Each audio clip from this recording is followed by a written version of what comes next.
एकत्रिंशः सर्गः। श्री राम, लक्ष्मण तथा ऋषियों सहित विश्वामित्र का मिथिला को प्रस्थान तथा मार्ग में संध्या के समय शोणभद्र तट पर विश्राम। तदनंतर विश्वामित्र के यज्ञ की रक्षा करके कृतकृत्य हुए श्री राम और लक्ष्मण ने उस यज्ञशाला में ही वो रात बिताई। उस समय वे दोनों बड़े प्रसन्न थे। उनका हृदय हर्षोल्लास से परिपूर्ण था।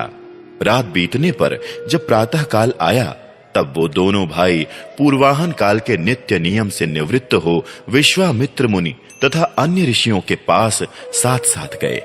वहां जाकर उन्होंने प्रज्वलित अग्नि के समान तेजस्वी मुनि श्रेष्ठ विश्वामित्र को प्रणाम किया और मधुर भाषा में ये परम उदार वचन कहा। मुनि प्रवर, हम दोनों किंकर आपकी सेवा में उपस्थित हैं। मुनि श्रेष्ठ, आज्ञा दीजिए, हम क्या सेवा करें? उन दोनों के ऐसा कहने पर वो सभी महर्षि विश्वामित्र को आगे करके श्री रामचंद्र जी से बोले, नरश्रेष्ठ, मिथिला के राजा जनक का परम धर्ममय ये यज्ञ प्रारंभ होने वाला है। उसमें हम सब लोग जाएंगे। पुरुष सिंह, तुम्हें भी हमारे साथ वहां चलना है। वहां एक बड़ा ही अद्भुत धनुष रत्न है, तुम्हें उसे देखना चाहिए। पुरुष प्रवर, पहले कभी यज्ञ में पधारे हुए देवताओं ने जनक के किसी पूर्व पुरुष को वो धनुष दिया था। वह कितना प्रबल और भारी है, इसका कोई माप तोल नहीं है। वो बहुत ही प्रकाशमान एवं भयंकर है।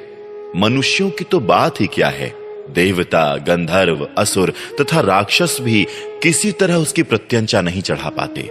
उस धनुष की शक्ति का पता लगाने के लिए कितने ही महाबली राजा और राजकुमार आए, किंतु कोई भी उसे चढ़ा ना सके। ककुत्स्थकुल नंदन पुरुष सिंह राम, वहां चलने से तुम महामना मिथिला नरेश के उस धनुष को तथा उनके परम अद्भुत यज्ञ को भी देख सकोगे। नरश्रेष्ठ, मिथिला नरेश ने अपने यज्ञ के फल रूप में उस उत्तम धनुष को मांगा था, अतः संपूर्ण देवताओं तथा भगवान शंकर ने उन्हें वो धनुष प्रदान किया था। उस धनुष का मध्य भाग, जिसे मुट्ठी से पकड़ा जाता है, बहुत ही सुंदर है। रघुनंदन, राजा जनक के महल में वो धनुष पूजनीय देवताओं की भांति प्रतिष्ठित है और नाना प्रकार के गंध, धूप तथा अगुरु आदि सुगंधित पदार्थों से उसकी पूजा होती है।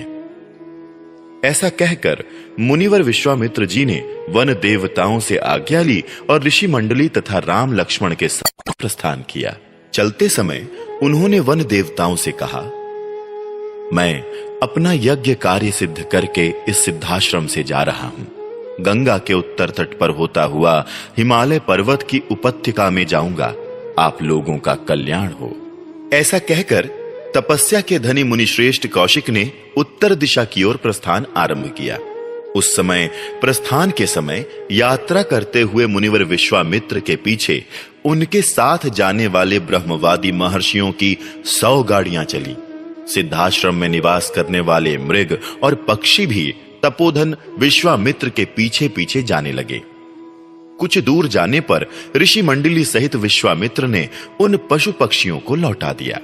फिर दूर तक का मार्ग तय कर लेने के बाद जब सूर्य अस्तांचल को जाने लगे, तब उन ऋषियों ने पूर्ण सावधान रहकर शोणभद्र के तट पर पड़ाव डाला। जब सूर्यदेव अस्त हो गए, तब स्नान करके उन सब ने अग्निहोत्र का कार्य पूर्ण किया।